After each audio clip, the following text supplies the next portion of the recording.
Donc, chaîne de crime, mais de quoi ça parle alors?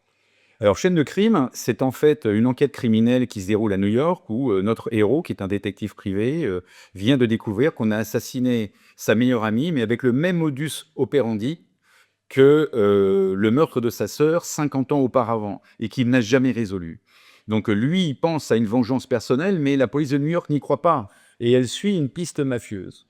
Et notre héros va donc essayer avec ses moyens, sans ayant accès à ces dossiers, de trouver des moyens de de suivre son instinct. Et donc il va s'appuyer sur une jeune geek qui va réussir à craquer des fichiers informatiques extrêmement sensibles de la police et du service médical. Et on va se rendre compte en fait que dans un des rares cas, l'ADN n'est pas une preuve absolue sur une scène de crime. C'est-à-dire qu'on peut trouver l'ADN, mais on n'arrivera jamais à trouver le coupable. Et c'est quoi un technopolar? Un technopolar, justement, c'est un polar qui va parler de toutes ces nouvelles techniques pour résoudre une enquête. Donc, il y a bien évidemment l'IA, donc qui est très présente dans ce polar au travers de la jeune geek, mais vous avez aussi tout ce qui concerne l'ADN. Comme je vous le disais, l'ADN maintenant n'est plus une preuve absolue dans certains cas. Et c'est ça que j'ai voulu partager avec le grand public.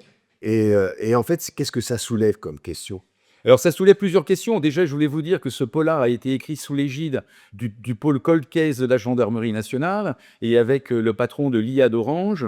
J'ai pris également énormément de renseignements auprès de la forensique de New York. Ça pose la question de savoir, est-ce qu'on est unique en fait? Est-ce qu'on vient avec un ADN unique? Et jusqu'où peut aller l'IA dans une enquête? Où est la notion d'éthique? Est-ce qu'on a le droit de craquer des fichiers pour essayer de trouver un criminel?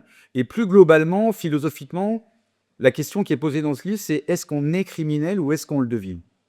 Et donc, pour cette raison que vous avez fait une partie des dons à l'association Stéphanie Le Fugain? Oui, effectivement, non seulement vous allez lire un super polar à l'américaine, entre guillemets, mais c'est surtout qu'une grande partie des dons va aller à cette fondation de Stéphanie Fugain qui s'appelle Lorette et qui travaille énormément sur la recherche pour lutter contre la leucémie.